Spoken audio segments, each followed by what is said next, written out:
first appearing in Brave and the Bold, issue 28. He is the honorary member of the Justice League of America, often providing comedic relief, and every once in a while, like in last issue, helping the team win their battle. He's known for his catchphrase, "Holy guacamole," and has a tendency to snap his fingers, thus giving him the nickname Snapper Carr. He was our most valuable player, our MVP from last time's Avengers versus JLA. He's in tonight's book. Tune in to find out who our MVP tonight and who will win the better issue number 9.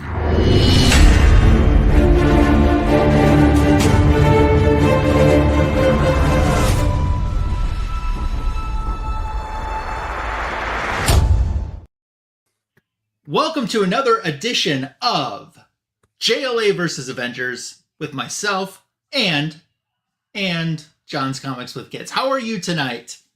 I mean, I'm loving it. You crushed those intros. You're way better than I at those. And did you like Clark Kent me here?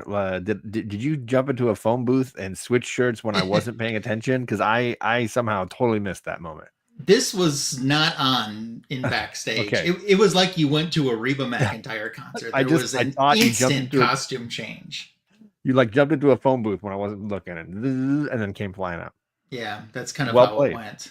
Thank you. Thank you so much.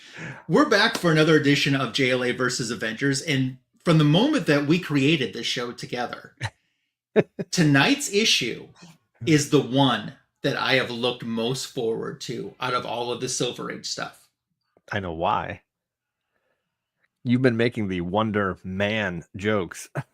I have for a while. From the beginning. It's funny that, people will post something about Wonder Man or they'll say it, and I'm like, Wonder Man? And these people take me seriously like I don't know Simon Williams.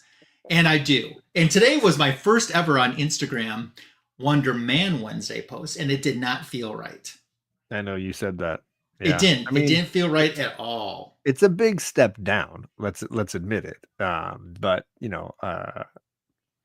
no hate for Simon. Yeah, no hate at all. So it was something different. I tried.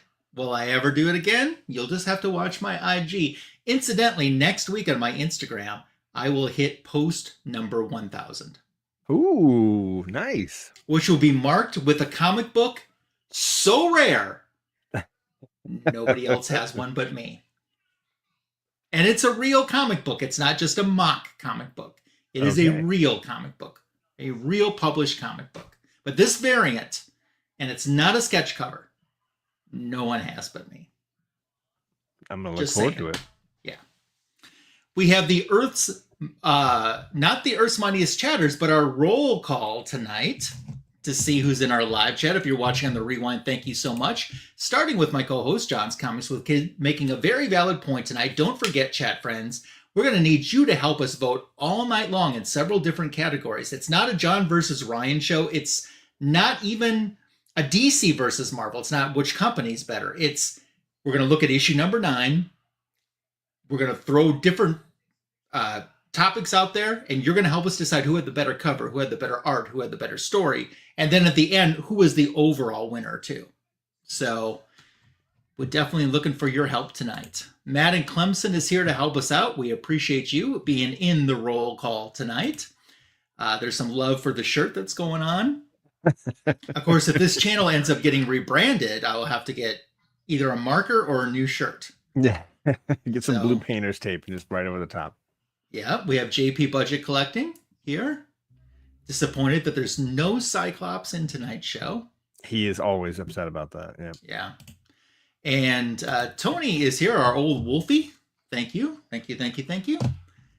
And Vote Image. No, not so much. It might not be the show for that. Yeah. Appreciate the thought, but not so much. So. Every great story starts with a cover. And before we get into the cover, tell me, is there any type of story behind, because I own a JLA number 9 and you own an Avengers number 9. Is there any story on how you got your issue number 9? Share it. Absolutely, yeah. No, this is the highest grade Avengers book in the first whatever 25 that I own right now. Mm-hmm.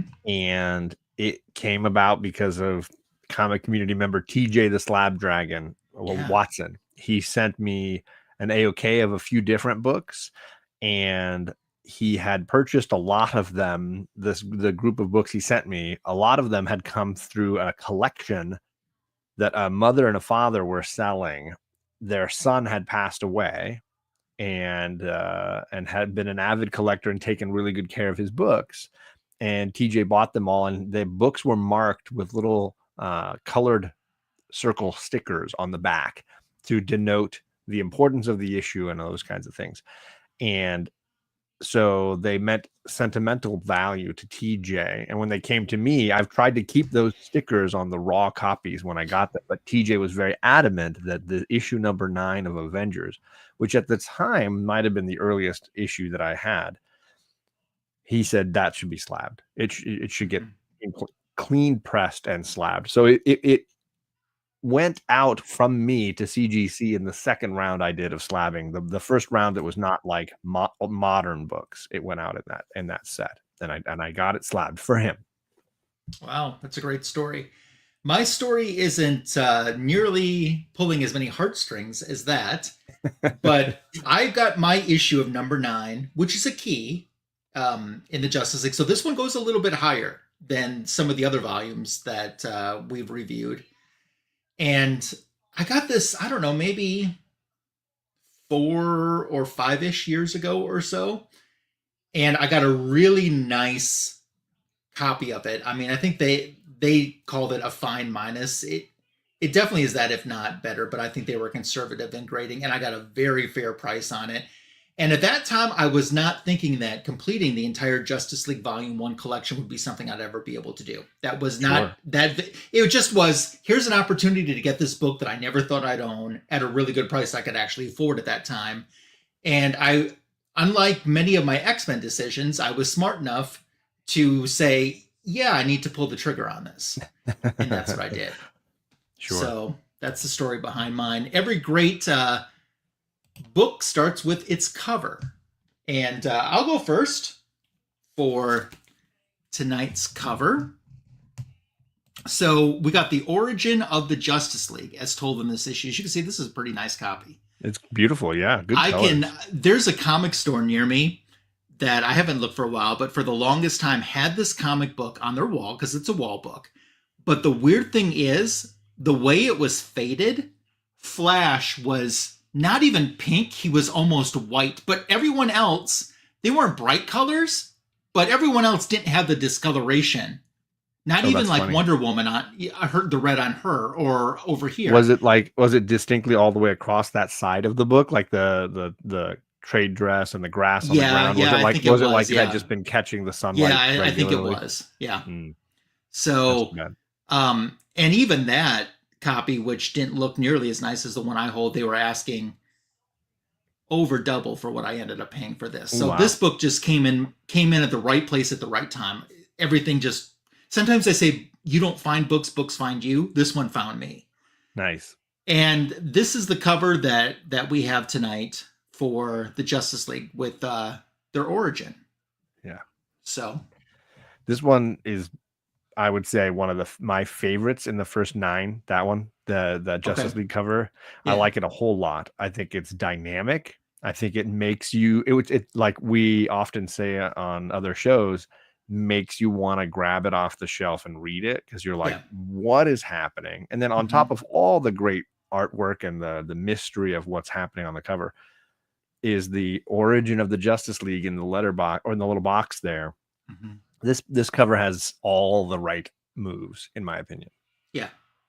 So I'm a big fan. As far as the early, these first 9 issues of JLA that we've really looked at, this one ranks really high for me. Okay, that's cool. So you want to show your cover? Yes, or sir. The one that you're showing tonight? Yes, sir. We have the Wonder Man himself, Simon Williams, and of course some floating head goodness as only Marvel can provide. This is cover by Kirby still, even though Don Heck is doing the interior art. So this is Kirby and Chick Stone as floating Kirby covers. Always got to have those heads, right? And my favorite part of that is how tiny the Wasp's head is. Yes. Yeah. So there you go. Two covers in. I'll say hello to Super Russ, who's joined us. So we can start talking now. Who has the better cover? So with your Avengers cover, I think this is the floating heads. I know some people can't stand floating heads. I'm not one of them. I don't have a problem with the floating heads. I don't like this floating heads on your Avengers book. I don't know. Maybe it's all the disproportion. I know they're trying to show proportion by putting Wasp so small and Ant-Man so big. Right. The cover's so busy, and Enchantress, that seems to be like the only pose that Jack Kirby ever draws her in. Right. And the Masters of Evil in the background almost get lost. Right. I don't know. It's an okay cover. Yeah. But for me, it's 100% going to be JLA because this just jumps out at me. This is, if I had to hang one of these on the wall, and I know many of you wish something would be on the wall, as a poster, it would, out of these two, it's not a question at all. It's this one. And I agree 100%. I'm voting for yours as well. I will say I don't hate this cover. I love the floating heads. I love the disproportion. That floating heads is the only part I love. Although I do love the colors on the trade dress, which have changed a few times in these first few issues. Same as the JLA cover. I think the word balloon is too big and too wordy. Yes. I do think the villains are kind of lost at the bottom. I do like that Wonder Man's on the cover. I do like that. I like that a lot. Yeah. So it's just the perspective that's a little off for me. The floating heads work. I love it. I love the tiny Wasp, the giant man, and the artwork on the faces is strong. Maybe you're right now that you say that about the word. It's too much lettering. It's too much in that. It's so top heavy in that lettering. For sure. Maybe that's what I really don't like about it. It could be. I do like the colors. I think the colors work well, but again, the colors are stronger on the JLA book. So for me, it clicks all the right buttons. I vote that the better cover is the JLA cover personally. Hey Conlon, how you doing? If you want to just drop in real quick, we're voting on who has the better cover here, the Avengers or the JLA. So far, it looks like everyone's saying JLA. So right. Yeah, the white blob is kind of odd. It's almost like he's having a thought bubble of the Avengers or something. Right. And then especially with those, probably to make it pop out from the back, I'm sure. Yeah, and with those guns or whatever, it looks like they're shooting at him or whatever. The little beams of the beams. Whatever. It just yeah. So I think there's not a whole lot of debate here that JLA, at least cover wise. Yeah, no, I feel we've summed that up fairly accurately, and it does seem like Tony, at least, and JP, and everybody's agreeing. Yeah, but I have a heavy bias for Avengers, says Conlon. Yeah, I mean, those are they're Silver Age components that are hard to ignore, right? The floating heads, the Stan Lee needing 10 letter boxes on the cover to explain all the different aspects of what's happening, or the whole roll call of who's in that Avengers book. But I'm really impressed by how sort of lean and mean that JLA book is, just the bare minimum of what's needed on the cover as far as words, and then letting the artwork draw you in. Yeah. Okay. So let's start we'll kind of give you guys a little bit of a recap of what goes on in the stories in both of these issues. And then you'll help us decide, just from a plotting standpoint, who has the better story. And I'll kick it off with the JLA tonight. And this is their origin issue. So on our first page, essentially, we get, a recap of the cover. And you have the JLA, and it looks like they've turned into trees or they're wood or whatever. So our story starts with Snapper Carr, who's been invited to the JLA headquarters, and they said this is a social meeting to celebrate a birthday, but he doesn't know whose birthday it is. When he gets there, he sees the JLA are cleaning up, and he says, well, whose birthday is it? And they said, well, actually, it's the birthday of the Justice League itself. So Snapper Carr's like, well, I wasn't there for your first adventure, but I'd love to hear about it. And Green Arrow says, I wasn't a member then either, and I'd love to hear about it. And they say, well, let's get back to work first, and then we'll tell you a little bit of the story on our very first mission together. So they clean the sanctuary, which, keep in mind, is a cave. Probably the cleanest cave in Rhode Island that there ever is. Yeah. And can I? Yeah, they got a birthday cake. Yes. Okay. Already. And then as we get into chapter 2, Martian Manhunter starts talking about, okay, I was the first one really to notice what went down. So here's what happened. He's like, I was in my secret identity, and I saw all these citizens just all of a sudden turning to stone. And he's like, I needed to, trip my powers and see what's going on. So he becomes the Martian Manhunter, and he starts looking around, and there is this giant stone robot who's shooting these beams out of his eyes that's turning people into stone. What happens is there is a planet. Would you call it Apalex? Is that what you would call it? Apalex, yeah. Apalex, okay. So there's this planet, and the ruler died. And according to custom, several claimants to the throne had come forward. Among them is the Stone Man. So they're trying to decide who is going to be the ruler of this planet. And they say, well, we're going to send you all in meteors down to a planet that's similar to ours, Earth. And you guys essentially battle it out, and we'll decide, whoever's left standing there can be the ruler of this planet. So that's essentially their motivation for coming here. So the first one arrives. It's this meteor hatches. It's the stone guy. He's turning people into stone, essentially so he can build an army. And then he'll be able to take on the other people who've landed in meteors as well. So he's able to read the Stone Man's mind, but the Stone Man's able to read his mind as well. So the Stone Man knows that fire isn't good for him. So, of course, he launches some flames, and Martian Manhunter, starts feeling weak, and his powers are fading on him. But luckily, he has enough super breath yet to put the fire out, and gives one massive punch in the area that he knows the Stone Man's weakest, because he was able, since the Stone Man could read his mind, he could read his mind back.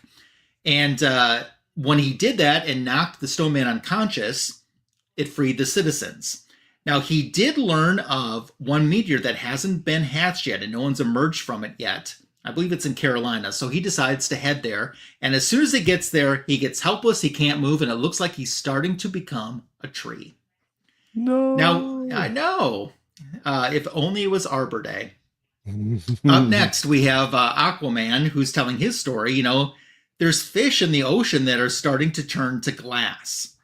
And he sees this glass intruder, which is another one of these that have been hatched from these meteorites. And he heads out, and he's using the help from some of the fish to see if they can destroy this guy, or because he's turning the fish into, glass as well. And then finally, with the help of a species of fish and the drumfish, and they make their loud noises by vibrating muscles, which in turn makes their air bladders vibrate, they're able to destroy the guy who emerged from glass. So he heads up to the surface to tell the authorities of his experience, which is where he learns of the Carolina situation, and he arrives right after John Jones does, and then the same thing happens to him. It looks like he starts to become a tree. Wonder Woman says that she'll pick up the story next. She went to visit Paradise Island. She's seeing these things on the ground, but no one's around, and she can't figure out what it is. So she uses a replay monitor to see what events had happened. This meteor crash lands on Paradise Island, giving off, as they say, and I quote, some queer radiation. And the Amazons want to go warn the queen, but all of a sudden, her mother, the queen, and the Amazons begin to liquefy before their eyes. So what she was seeing was actually the Amazons that turned into these liquid blobs that were just on the ground. So as she starts running out there, she's almost starting to liquefy herself, but she grabs her lasso and she starts whirling this around, even though more and more liquid is starting to consume her, and it's got her about halfway up to her body while she's just whirling this meteor around and this villain around that came out of the meteor. And finally, she's able to defeat it and destroy it, which frees the Amazons, just like it did. So she says she arrived at the same time that Aquaman did in Carolina. Same thing happens to her. It looks like she gets pretty close to that unhatched meteorite, and she starts to become a tree. Yep. Green Lantern is out in space, and he sees a meteor that's starting to head to Earth. And then, wouldn't you know it, a giant bird covered with golden wings, so of course there's the yellow, emerges from this, and he wants to put a stop to this because this bird is turning other animals and other people into the same type of species. So he's having a little bit of difficulty with the gold and with his ring, and the main bird that emerged from this meteor takes him hostage. Green Lantern is finally able to use his power ring and bring a storm cloud over, and some of the hail pellets hit the bird's back with awesome fury, and they did a little damage. So he tries to maneuver this bird over to Victoria Falls, and he goes through the falls hoping the bird will follow. The bird does, and then he uses his ring to ice the bird and freeze him inside. And essentially that stops the bird, it stops the animals and the people that were becoming like this creature. He heads to Carolina. He says he arrived just as Wonder Woman showed up, and the same thing happens to him. Stuck there, becoming a tree. They're not learning from each other. No, they're not. Well, of course, they weren't a team then. They were all individuals. So Flash is next. He has heard, he was in Europe as an American representative to an Interpol meeting when he hears about the strange meteor that landed in northern Italy. So he puts on his Flash costume, races over there, and he sees these fire beings. So this meteor has emerged, a fire creature that's turning other people into fire creatures. He tries steam to stop him. It doesn't work. He tries sand, and he keeps racing around, and finally he's able to get a victory over this, to free the people, to stop this creature that came out of the meteorite. He learns about Carolina meteor that hasn't been hatched. He races there to find the other heroes in the situation that all of a sudden he is in the same situation for as well. As we move to chapter 3, we now have all of the heroes, all 5 of them, surrounded by this meteor. And more they're becoming all wooden. But nothing until this moment has hatched from this meteor. And they can't move. They don't have the will to resist this. This thing hatches, comes out. It's like a wood creature, and it wants the heroes to follow them, and they're commanded to do it.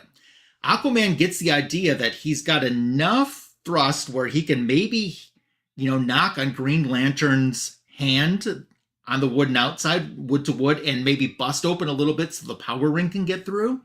The power ring does, with Green Lantern using every bit of strength and willpower that he can muster.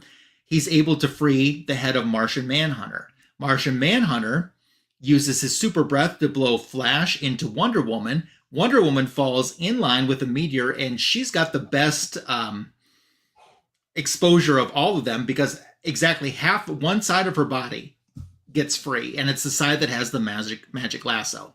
Thank goodness. So she uses the lasso, whips it around this wood creature, and then spins it, which essentially spins him down to pieces. When he did that, they all were free. And he says, since we began working together as a team, we decided to continue doing so. And as they arrive in Greenland for the final one, Superman and Batman are now there as well. And they're like, oh yeah, they do work as a team sometimes, I understand.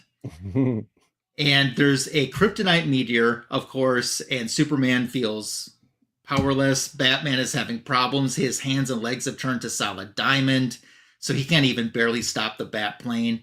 And he says, this idea that he just had, if Superman and I work together as a team, though his arms and legs are made of diamond, he could still maneuver his bat plane controls. So he's hoping he can free both of them. And he's able to swoop down and get that kryptonite meteor away from, which brings Superman his strength back. And Superman goes to grab a hold of the guy and is able to he changes the diamond back into coal with his super hands. And he says he rubbed the diamond the wrong way. So that's how he was able to do it. And he's like, Snapper's like, wow, you had such hi-fi thoughts. I'll just cool my engines until I'm on your wavelength. So they start deciding here, hey, all this teamwork that we did freed us, because if we didn't work together as a team, we wouldn't have been free. We should form a club or society. And it flashes a league against evil. Our purpose will be to uphold justice against whatever danger threatens it. So they return the meteors. We returned such meteor beings as we could to their own world, keeping a pile of the splinters as a souvenir of their first adventure together. And Snapper's like, wow, that's pretty cool. So what's the story about the secret sanctuary? And they're like, hey, that's another story for another time. Right now, let's just enjoy our cake. That's our origin story. But there's one thing we're forgetting, and they sing Happy Birthday, Dear Justice League. And that's how the story wraps up. We got some new friends in our chat. Yeah, we certainly do. So let's start out by saying hi to Dave Gregory. Hope you're doing well. There is Just a Little Podcast. What's up, Cookie? Very good. How you doing, man? Yeah. Christina Payne is here. We certainly appreciate you stopping by, and it's always nice to see you. Moderator extraordinaire. For sure. We have Jedi Farce. Oh, he's voting DC, if not a little bit of me. John's awesome, though. It's fair. But it's not him versus me. So just a reminder. So John will tell you a little bit about the Avengers story. Then we'll start getting your feedback on, plot-wise, who had the better story. There we go. So, yeah. Are you ready to... I will be in a hot second. So that's fine. And I'm ready. All right.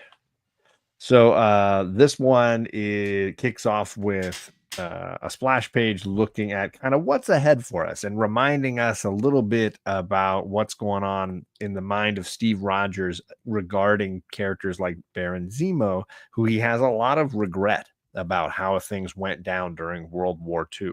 I also love how your background is different than the one in the omnibus. That's kind of that is interesting. The color is kind of different. I read the facsimile, which I don't have next to me, but I'll be curious. I'll have to look to see what color it was in the facsimile, the actual printed book. Right. We're also reminded that this is Don Heck. So as a reminder, this is the first non-Kirby issue. But we jump quickly to a moment in time when we see now that was an illusion inside of Steve's head. He's clearly still deeply traumatized by the fact that Baron Zemo is still alive. His friend Bucky died at the hands of the Red Skull and the Nazis and Baron Zemo, and he's just carrying a lot of that emotional weight still.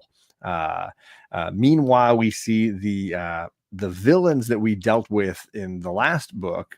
In issue 7. Sorry. We've got Enchantress, Executioner, and Zemo working together, and they are trying to come up with ways to defeat the Avengers as a team. But there's still a lot of infighting there. They're not really good at working as a group together. They are using the spaceship to travel between dimensions that allows them to quickly get to the Amazon jungle, which is Zemo's base and where he's been hiding out. And he is basically talking about how, he wants to defeat Captain America the same way America wants to defeat Zemo. But this is too slow for the Executioner. He's getting very impatient with this entire thing. And he's reminding them that he's defeated. Zemo is saying, I defeated Cap once. Don't worry, I'll do it again. And then we're jumping back to New York, where a trial is underway, and a gentleman named Simon Williams has been found guilty of embezzlement, and he is struggling with legal issues in and around his life. And while he's heading back out, there's a woman that says she'll post his bail. He doesn't know this woman, but she is offering to cover his bail. she says, "Oh, I really hate Tony Stark, and I know he's the one that's put you in this position. I'm happy to help you." And we realize, no, this is not just any ordinary woman. This is the Enchantress, and they're recruiting Simon Williams for their evil ploy. And he has no choice but really to agree and go to South America with this strange group of people. Like We you cut do. back. Yeah, we cut to the Avengers, and each one of them is kind of going about their day dealing with, just life stuff. Tony is feeling sad watching, or is dealing with just the hard work of balancing Tony Stark's life and Iron Man's life. And so is Thor, Donald Blake, the doctor, versus Thor, the man, and married life. With Hank Pym and Janet, although they're not married, they're just a couple, I guess, at this point. And of course, yet again, Captain America, sad about Bucky Barnes. We jump back to South America, and an experiment is underway.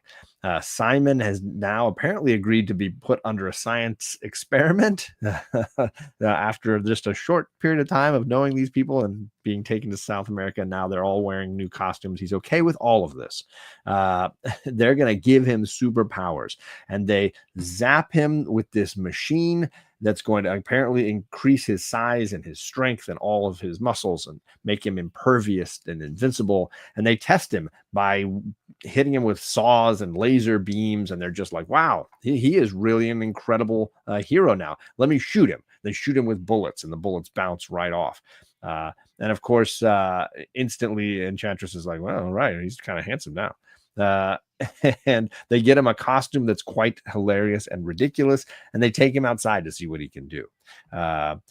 Executioner very jealous that she's looking at that the Enchantress is looking at Simon Williams like this.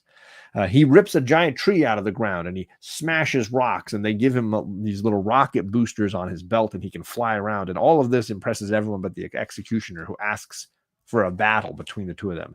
And Simon easily defeats the Executioner. And now they're like, wow, maybe it's possible. Maybe this is the right person to defeat the Avengers, right? Then we cut to a payroll robbery that's destined to make the Avengers show up, all part of their ploy. And of course, when the Avengers show up, the plan is sort of unleashed. The Avengers seem to kind of be battling these guys, and all of a sudden, there's Wonder Man. And he's fighting on their side. He's crushing the gun of Zemo, and he's spinning the Enchantress around, and he's knocking Executioner over. And all that the Avengers can do is watch, apparently, as Zemo is still able to escape in his little rocket ship. And the team is like, wow, who are you? How'd you help us? And he's like, oh, I'm Wonder Man. I really would love to join you. And the Avengers are like, we don't know. The Avengers now asking all the questions that Simon probably should have asked before going to South America. We don't know you. What's going on? Why would we bring you to join our team? Meanwhile, the people at the bank are like thanking Simon and very appreciative of that. And across town, the Zemo and the Executioner are waiting for their plan to start really working. So while Simon is kind of telling them his story of how he got captured by Zemo and forced to do these experiments on him, Captain America is not buying it. He's questioning, this is not real. Zemo is very frustrated that his ploy didn't work, and they decided just like jump right in to start helping out. And Enchantress starts casting a spell to try to like convince people that Simon is good. He's dying of some rare illness, and it's important to save him. And this is true. There is something wrong with Simon's body chemistry, right? And the Avengers say, well, let's try to see if we can save you. We'll get Hank Pym, this great scientist. We'll get Tony Stark, this great inventor, and we'll get everybody together. Dr. Donald Blake will help out, and we'll study and try to figure this all out. Even the Teen Brigade and Rick Jones gets in. They're doing everything to find a cure for what's killing Simon. Meanwhile, the whole plan seems to be working, where they're luring the Avengers into some kind of a safe feeling of like they can trust Simon. And amidst all of that, they kidnap Janet, the Wasp, and bring her to their secret lair. But Iron Man's the first one to show up to try to rescue her. And they have, of course, a giant magnet to catch Iron Man, as you do. But then immediately after, there's Captain America swinging in and throwing his shield, and Thor bringing the hammer. And that's when Donald Blake is going to rear its ugly head. Wonder Man knocks him in the face and puts him down a well, but without of his hammer, and then puts a giant, what looks like a giant coconut on top. It's actually a boulder. And now, because he's separated from his hammer, he will return to Donald Blake form and be unable to move the giant boulder on top of the hole. Giant Man does show up, and he tries to defeat Wonder Man, but Wonder Man, he's pretty quick. He's kicking him, knocking him around, and they try throwing rocks at each other, but nothing can seemingly defeat Wonder Man. Captain America is looking a little dazed as he's being the stun gun that Executioner used on him seems to be working. Iron Man has a couple of good moves, but also so does Wonder Man, spinning him around, defeating them pretty easily. But then Iron Man starts to realize, wait a second, why do I see Thor's hammer? This seems to be problematic. There's a giant boulder there. Maybe what I need to do is distract Wonder Man long enough to move the boulder out of the way and see what happens. Enchantress tries to show up and knock him and make him go to sleep, and it seems to be working. They've sort of seemed to be capturing all of these characters really easily. Then Wonder Man starts to feel guilty because he starts to hear Zemo's plan. He starts to realize, oh goodness, these are really bad guys. Am I the bad guy? Am I the problem? Am I the problem here? Did I join the bad guys? Finally, Wonder Man says, I can't possibly do this no matter if they are able to save me and my problems. So he throws a giant rock at Nemo's machines and starts quickly moving the rock to release Donald Blake. And when he does, Donald Blake's little hand reaches out and grabs the hammer, and we know these foes are in big, big trouble because now all the Avengers are waking up from the sleep. They've all got their powers back, and they're coming in to start a big brawl. At the last second, of course, there's another trap, and they're about to be killed, but Giant Man grabs them, pulls them to safety, just as an explosion that would have maybe harmed some of them goes off. In the last moment, they see Simon fall to the ground, let them know that he's going to die, but he feels he gave his life for a good cause, saving the Avengers. Yeah. There we go. So That's we'll how the talk. issue ends. The death of Simon. Yeah, we'll talk a little bit about these issues and our thoughts of them. You can start voting now on which summary you got from both stories, who you thought had a better story. But I want to say hi to some folks who have also jumped in since we started this review. And Kenneth Bird is with us tonight. Always appreciate seeing you stopping by. That's awesome that you want to spend some time with us.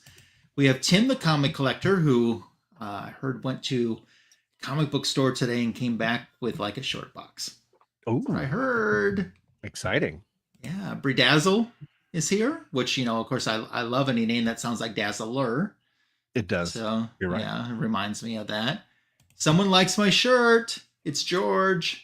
It was me earlier, but I've got a It Howard was you the Duck earlier. shirt. Yeah. Is that it? And see, she kind of looks like Dazzler behind there. A little bit.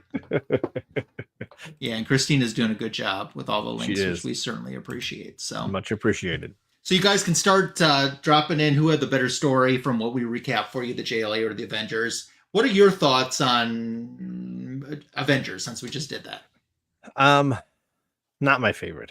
It's a very choppy issue.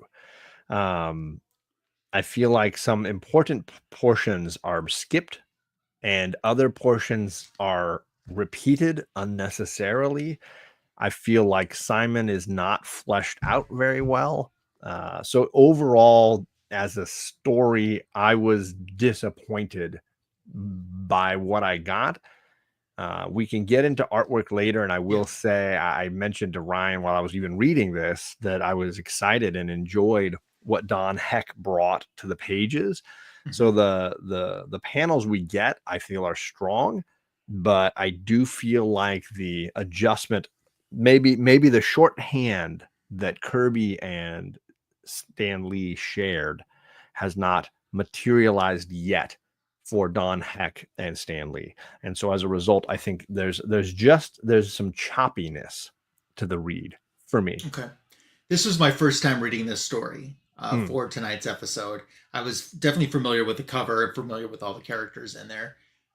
I thought it was. I like the action in the story. I like that they build something from previous issues and keep working with it. And while these still are standalone stories, so if you don't have the previous issue, you can still enjoy them. Right. I like that they're not standalone stories only. I like that. There's a bigger plot. Yeah. And one thing that they've done exceptionally well is talk about, and they didn't do it in this issue, but they've talked about the X-Men and the Fantastic Four, and just really tying that universe together as one. I really like how they do that. The story, it suffers from some of the stuff that there's too much of some things you don't need and not enough, and some stuff that you do need that are left out. Interesting that they would put Simon on the cover when they know they're killing him at the end of the story. We don't see this character again until issue 151. There is one mention of his body, like in issue 90 something, I think, or 100, but I think it's 90 something. But I mean, this is a long ways away before they bring this character back. So don't they? I mean, I thought they used part of his brain scan for Vision. So don't they mention him at least? Yeah, I think so. Yeah, 57 or whatever is the Vision appearance. Sure. So, yeah, it was an all right story for me, though. I mean, okay, I liked it better than some of the Avengers that we have read previously. Okay. So, some of the stuff, though, I mentioned it feels like it's missing. The kidnapping of Wasp. Absolutely. They're just like, she's gone. Yeah. They jump to her being trapped in a cave, captured, and they at no point show her being captured. Yes. And she's pivotal to the end of the story because she's the one who warned them because she flew ahead and warned them that this explosion, there's a trap. Yeah. And that just is kind of thrown away too. Yeah. And then there's like 3 or 4 times we get to see Captain America crying about Bucky. Or it's too much of that and not enough of the plot, the elements from the plot that I feel like I need. I don't know that I needed Zemo traveling through dimensions. Like there's a whole 4 or 5 panels of that, but not a page. And we're quickly in South America where the story actually takes place. So it seemed unnecessary to the plot to have them do some of that stuff. I would have loved, and modern comics would have done it, when I loved the close-up of, I guess we'll get into some of the art. I wanted a splash page of Thor turning back into Thor. I wanted some energetic, but we don't get it. We see Donald grab the hammer, and then we have the whole team running. And there's I feel like you missed a moment there. I wanted to see Donald Blake on the inside struggling. I wanted to see Thor being transformed. I feel like there were panels we got versus panels we needed. And I feel like that was a flaw for me. So again, I wanted to be a little more specific on the ones I feel like we're missing. Yeah. Hi, Rod. You're awesome. Thanks for stopping by. What's up, buddy? Okay. What about Justice League? I'm sorry if I'm being harsh on it, but I like Don Heck's art, and I want to get into the interior art at some point. And we will. And Matt and Clemson right now is going with the Avengers story so far. Yeah. So if you guys heard our recaps, or if you've read these books and want to cast a vote, now is the time to do so for just overall plot, overall story. For sure. So one thing with my Justice League story, they said that, I guess I failed to mention this, but in the beginning they said that the first meeting of the Justice League was 3 years ago. Now, publish-wise, it was just, including the Brave and the Bold, was just over a year. Right. So I thought that was kind of interesting too. It leads you to believe there's many other hidden stories that they haven't, they leave that open. Hidden years. Yeah. In the Bronze Age, they had an issue where they were trying to say, this really isn't the origin of the Justice League. Something happened prior to this and they all forgot about it. And that never caught on. That played for that one issue. And then everyone went back to issue 9 and that story with the tree. That's the definitive origin. And that issue and that story is something to me as a Justice League reader, even as a little kid, that I knew of, even though I didn't have the book. I knew there was something with this tree and that meteor, and it was epic to me. Cookie's going with the Justice League story here. Sure. Yeah. Justice League story I thought was good. You know, it's the typical formula, like they do, busted into chapters. Each person contributes a little, 2.5 pages to the chapter, and they all come together, leaving Superman and Batman out, like they did in the early issues for the most part. They weren't supposed to be the stars of the book. But they actually at least appear in this one. They do, yeah. And these books, once again, I guess a lot of times, John, you mentioned there's similarities between the books, and it's origins. It's the origin of Wonder Man. It's the origin of the Justice League tonight. Right. Timing wise, these two series from years apart, not just a handful of years apart, do have some fun commonalities. Yeah. Hi, Bobby. What are your thoughts on the Justice League story? What's up, Bobby? I liked the format. I was not bothered by the way it was laid out, because it was almost like a campfire story kind of deal. They were sitting around the birthday cake, kind of telling it, and I almost felt, and maybe this was just the way I was the subjectivity of me reading, the way I was reading it. It felt like they were retelling it, but doing it in a comedic way, just for Snapper's entertainment. Because Superman even makes that hilarious joke, like, I rubbed him the wrong way. Like, it was like, it was almost, for me, it was, I liked the fact that it felt like they were putting a spin on what maybe actually happened, not necessarily telling all the facts to Snapper. And I thought that lent, the only part I didn't like, it lent a little validation to it. The thing I didn't like was that, as cool as it was to see them battling these creatures from across space, they all seem to get very easily trapped by the wood creature on the last like 2 panels of each section of the story. Yeah. It happens very easily, versus like how creatively and how much time they have defeating the one prior. Oh man, it almost turned me into glass. I'm going to fly over and just get turned into wood. It seems a little convenient for the story. But if I look at it from the perspective of Green Lantern and Aquaman trying to spin a fun yarn for Snapper, it plays better and it works better as like a flashback. So I appreciated that structure to it, and it gave me a little joy. So that functionality to the story meant that I was able to suspend my disbelief on the Silver Age kind of silliness of it, and get a fun tale out of this. Yeah.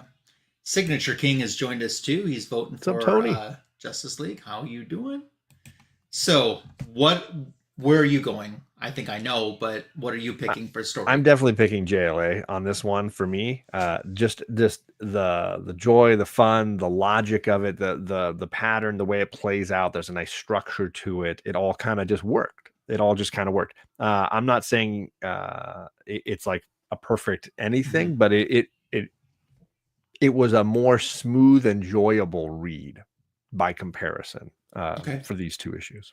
I'm going JLA as well. I did like Avengers, but I also might have been one of those. The Avengers was so fresh to me. I never had read it before. So it might be that was the opposite. Like I had read Avengers 9 before this and never read JLA 9. So this was that was the fresher read for me. With the chat, I think it's going more Justice League on story. Yeah, I think at this point that's what I'm getting. Yeah. But yeah, always leave us your comments in the chat, folks. Or if you're watching on the rewind, let us know how you would score each of these segments to let us know how you're voting, and then be here at the end, because you guys decide. I think we are ultimate. Are we at 5 DC, 4 Avengers? I think so. Yeah. I think you're up by at least 1, maybe 2. Yeah, I think DC is. We'll turn now to the art, and which book do you want to talk about first? I mean, I've been hard on the Avengers book. I'd like to say some nice things. So let's go for it. Let's do some nice things about Don Heck. I love the way he does faces. I love the way he does close-ups, and I love the way he adds more detail to the background than we've kind of gotten up to this point. It's been a critique you and I have had for these early Avengers books, that a lot of times Kirby would do great work on the physicality of characters or the action, and then just give us a solid color background. Just boom. And there's a few of those in tonight's issue, but it's better than normal. They're far less, far fewer. and there's a lot more color work happening for backgrounds, a lot more exciting details for the backgrounds, and there's even some unusual panels. One of the ones I love the most is when they're working on the cure. The team is working on the cure for Simon, and you've got these fun curved line panels. I was tempted to pick that as my favorite panel, but the truth is what I like is just the layout, where you get Donald, Hank, and Tony, each one kind of working. I can hold it up if you want to see. It's just a fun way to kind of do those panels with the curved lines going through the middle. Yeah, this I like whole that bottom too. section down here. It was such a definitive break from the typical 6-9 panel grid stuff that I think we've had so much of, that it was jarring, and I love it lit up the page for me. So yeah, overall I was very entertained by it. I liked the faces, I liked the drawings. It was a departure from Kirby, but I was ready for that departure, so it worked a lot for me. Okay, I like Don Heck's work on this book. Heck yeah, I like it. So for a lot of the same reasons that you said, definitely it felt fresh to me, and it excited me reading it. I'm going like, yeah, I kind of got into the story a little bit more. Doesn't mean that I dislike Jack Kirby. That's not true at all. And I'll even segue a little bit into my favorite panel from this issue, because this to me looks like it could be a trading card and be an awesome trading card. And this is the one I like the best. I thought that was a great panel. Simon Williams has no nipples, but I think that's just a Marvel thing. You've heard me talk about no nipples Namor. Yep. And when he's laying on the table. When he's laying on the table, he doesn't. Yeah. But even, I almost went with this shot as a favorite panel just because of all the detail. We wouldn't have gotten this much detail before. And check out the difference in color. I would love to see what your facsimile does. Oh, wow. I love the yellow way better. Yeah. It pops more. You know what? Before this is done, when we get closer to the end, I'll run out. I know where it's just in the other room. So, and we've mentioned this before, that there's been some interesting changes in color, and I think it's mostly for the digital form. Yeah, I think so too. Versus the printed and facsimile form, maybe keeping the original coloring work. But it's interesting just to see that. Yeah. Okay, my favorite one. Yeah. Sorry. Did you want to finish? What you're saying?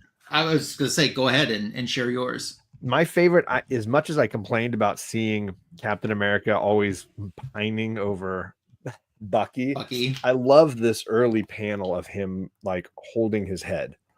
Where is it? Right there.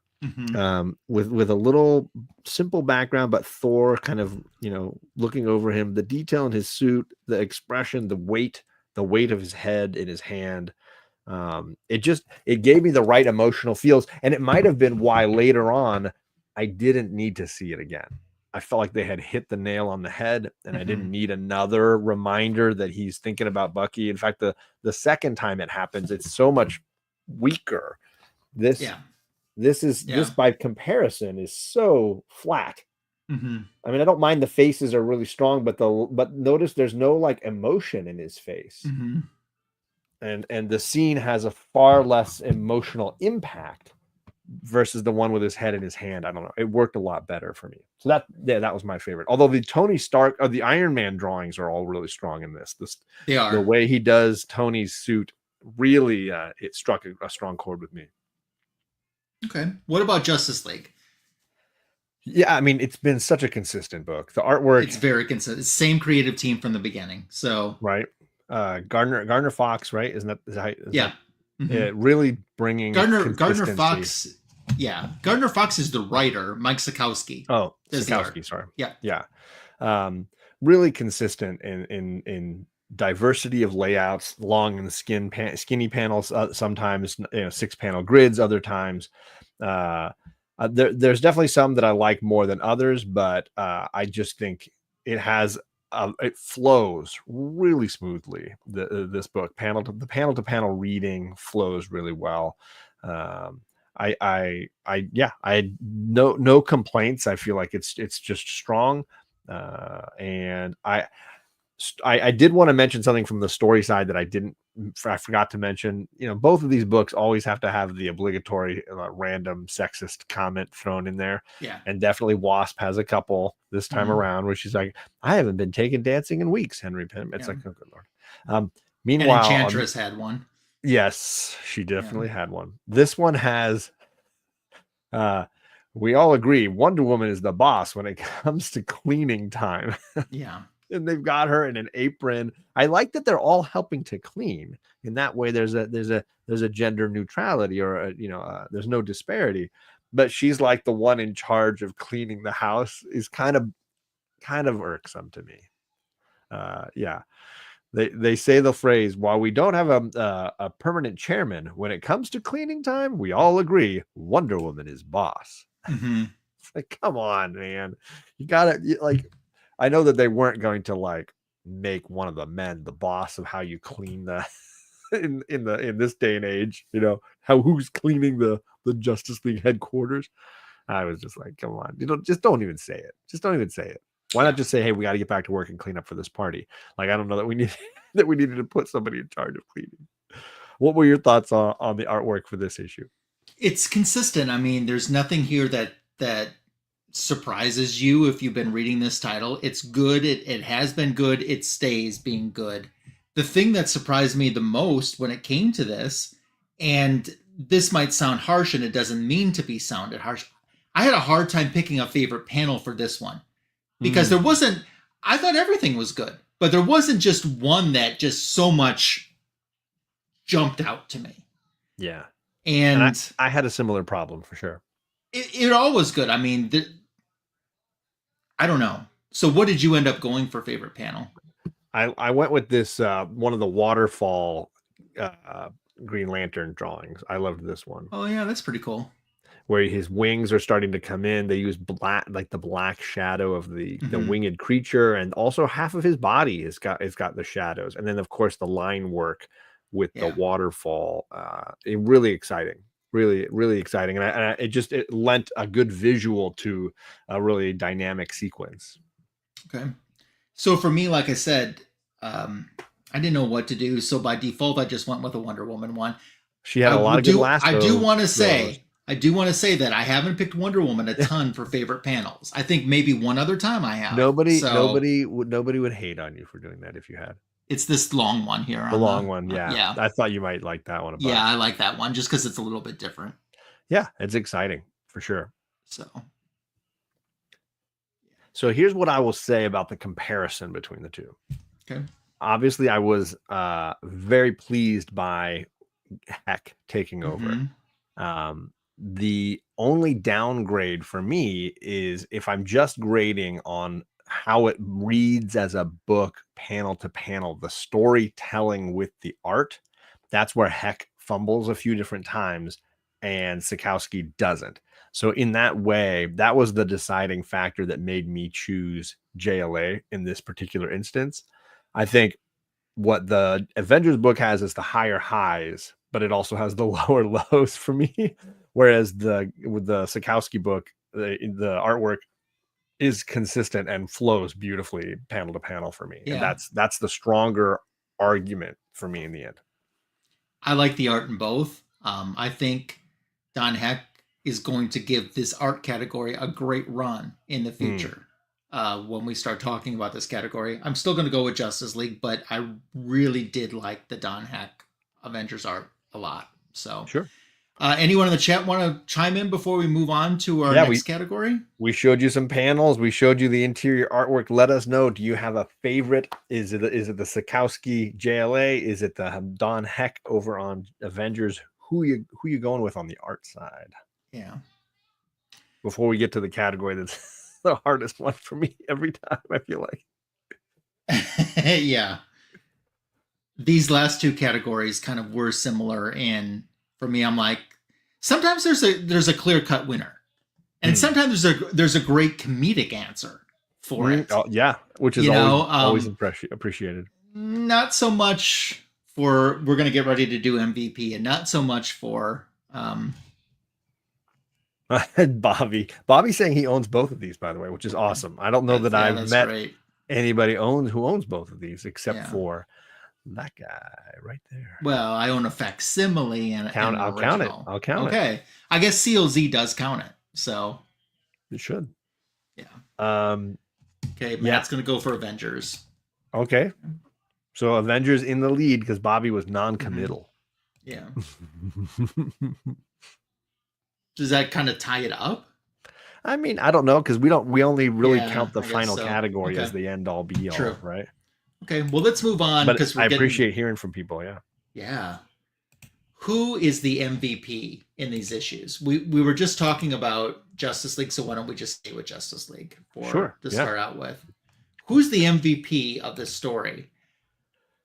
I have made a decision. I've made a decision.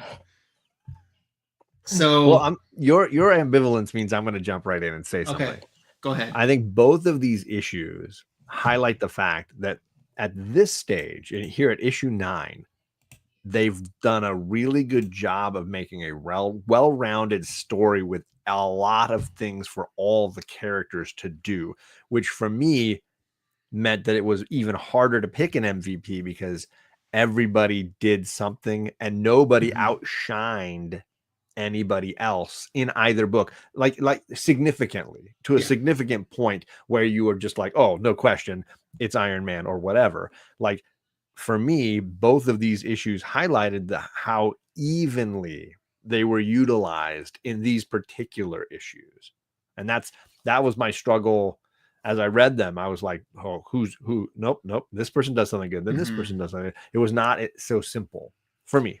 They were written the way they're supposed to. They're group books, right? and it's supposed to be the entire group. So they did good by making, the harder they make this category, the better they wrote the book to me. Right. But I think you and I are going to agree on the DC one at least. Are you? Wonder Woman. Yeah, that's who I'm going with. I have never, Wonder Woman has never even been nominated for MVP since we started doing this show. Are you starting to sweat? Are you starting to get nervous? And keep in mind, Snapper, Carr, and Aquaman have both won, and she hasn't even been nominated.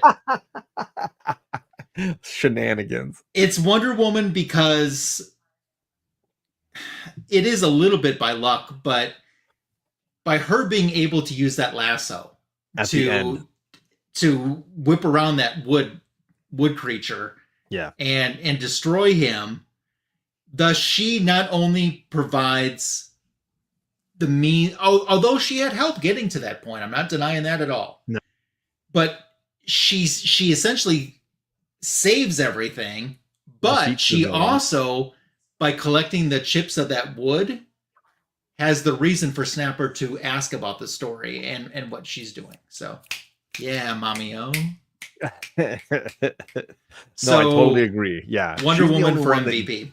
She's the only one that has sort of like two definitive moments of triumph. So, Bobby doesn't think that we're out of the league of saying for her. Yeah, for the DC book, I think it's clear. Yeah. Now we'll see how she does against the Marvel person. Okay. So for the Marvel person, I'll go first, okay? If that's okay, unless you want to. So go for it. I am going to go with Wasp. Okay. And even though it wasn't, as we mentioned earlier, really shown, it's a throwaway line in one of the towards the end of the book panels. She's the one that prevented them because they were chasing after these people and were about to fall into this trap. And she was the one who stopped it. She's never going to get that shining spotlight moment in the Silver Age like she should. When we see her, we're going to get dialogue lines from her. I mean, she's the spare. She's the spare character.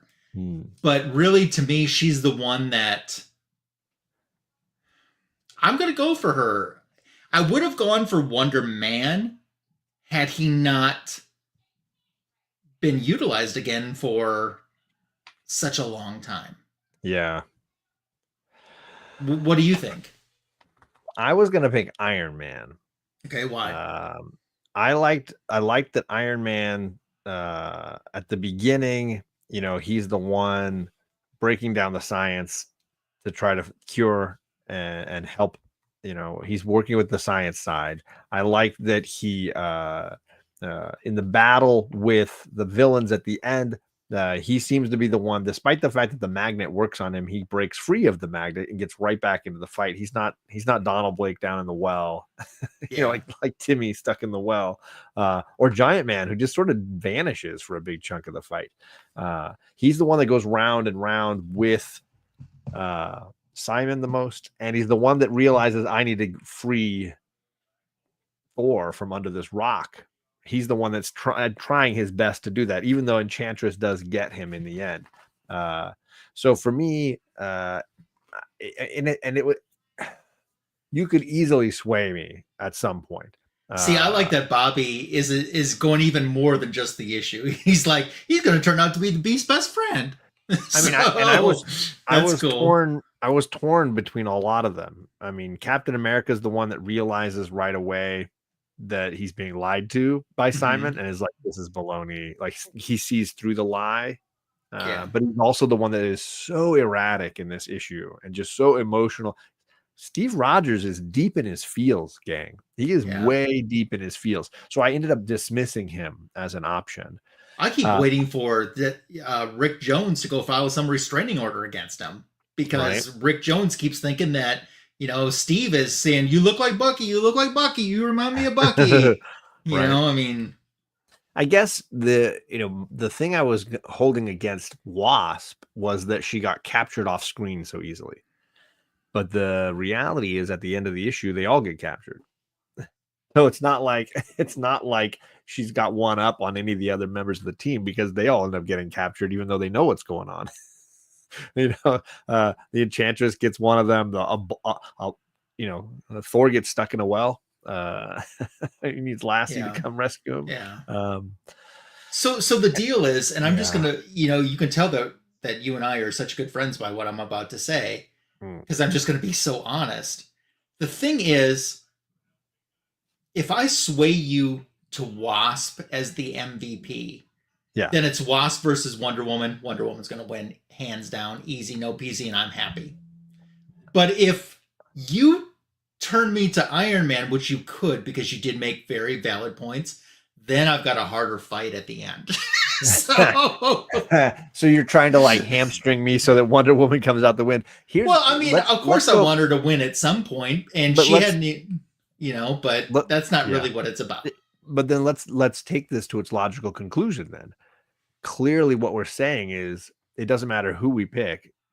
Does anybody have a chance comparatively to defeat Wonder Woman in stature as the MVP of these two stories? Because even Iron Man, I don't think pulls it out in the end. I think it's almost arbitrary who we pick, because they're gonna get slayed in the finals going against Wonder Woman.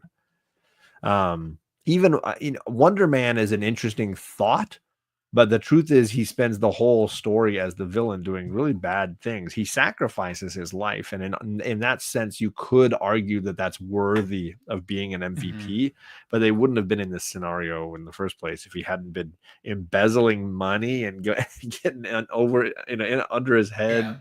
Over his head in debt. He doesn't even ask those questions. He just goes along with it from the very beginning.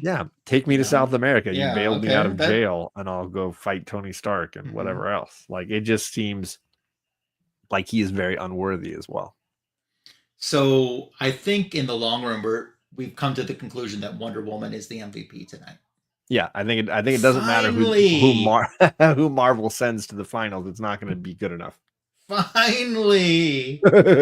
Although I would say, in one sense, it might have been the closest we're ever going to get to two female characters being MVPs going against each other. This is about the closest we've ever gotten to that. If you want to have it be in the record, it doesn't book, have to be.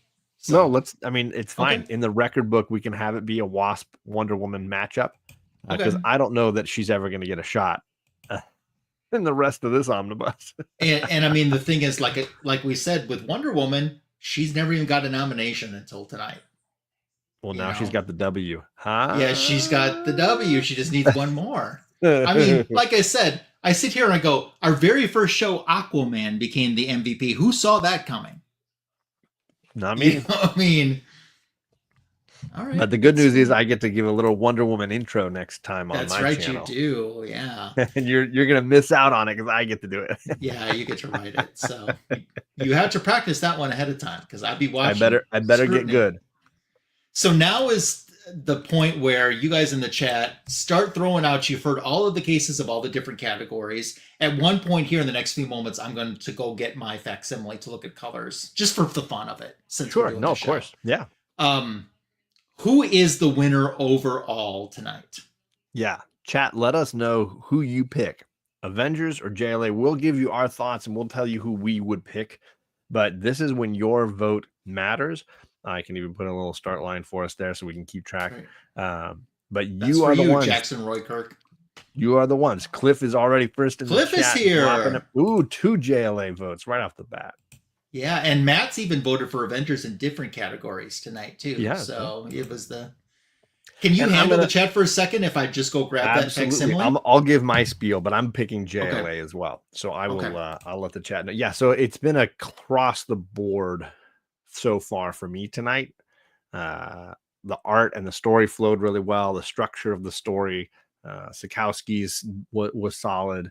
The cover was an easy win for JLA. So overall, the JLA issue I just think is a better read. It's the more entertaining comic of these two, and so for me, it was kind of a runaway. Like I didn't see this as being a the second I read the JLA book, I was like, well, this is going to be a really rough fight for the Avengers to come out on top. So yeah, it's a JLA win for me across the board.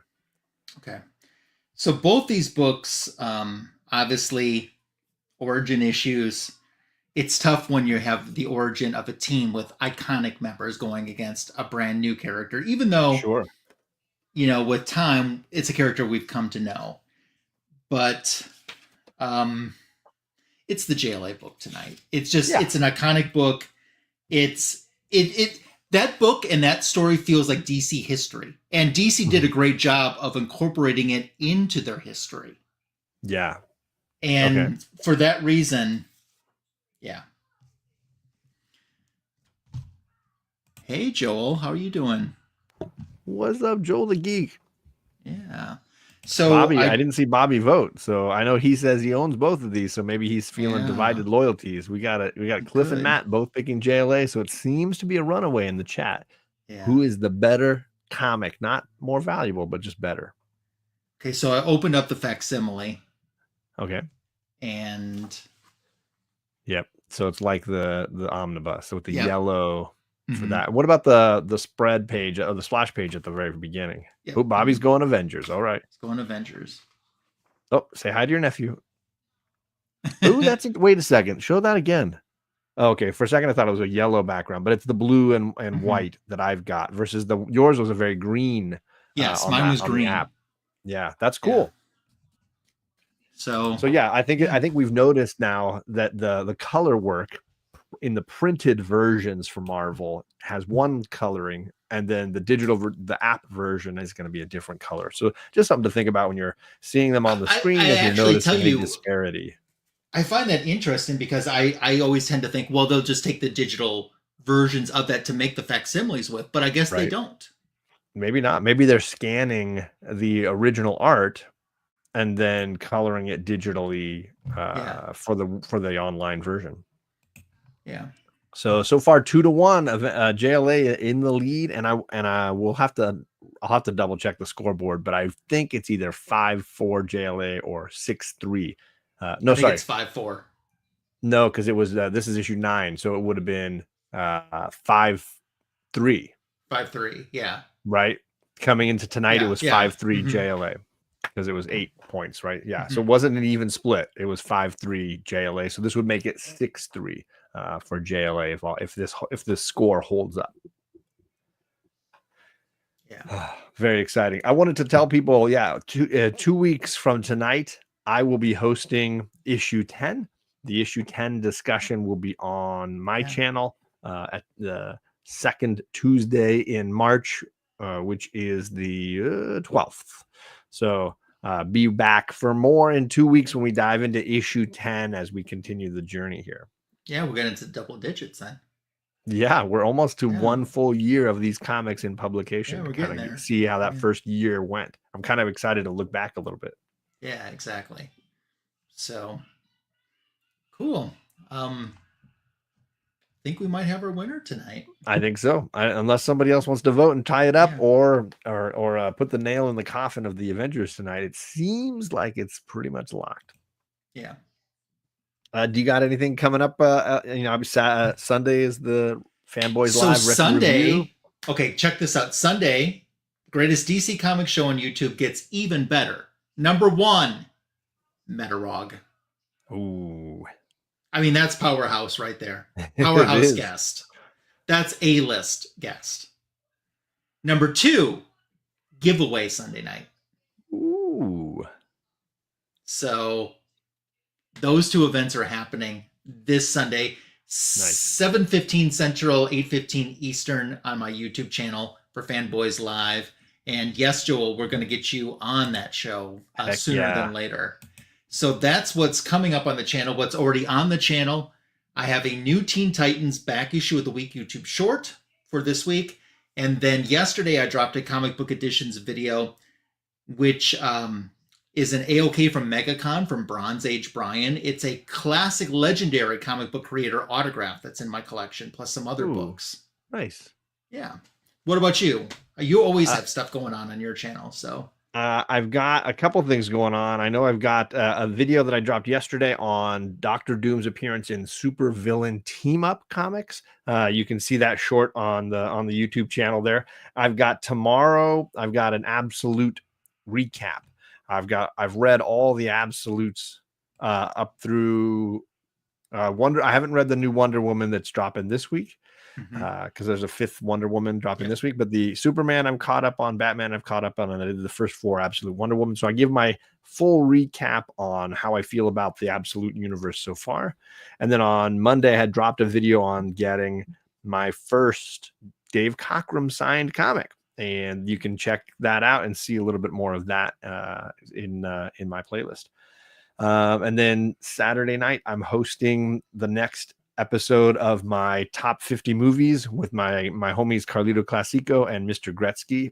And we're going to be doing, let's see, we did the 40s, the 30s, and now we're going to do the 20s. So it was a 29 to 20. We'll do the 20s to count. We're getting closer to Mommy Dearest and Grease 2. Absolutely. Yeah. All right, so I think we're calling this as 6-3 JLA for the victory and Wonder Woman for the win. Yeah, exactly. Thank you guys for participating tonight in the show.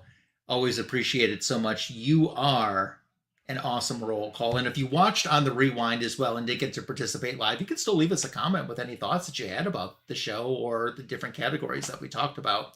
2 more weeks. Thank you, Matt. Thank you for being here. We're very happy you were here. 2 weeks, it's issue number 10. So we will see you then on John's Comics with Kids channel. If you're not subscribed to him, I don't know why you wouldn't be. But there is a link in the description for this video as well. And sub up everyone in the chat too. Keep supporting this amazing community. Metarog giveaway Sunday night on my channel. See you there for that. Good night, Bobby. Good night, everyone. And John, thank you so much for a great evening.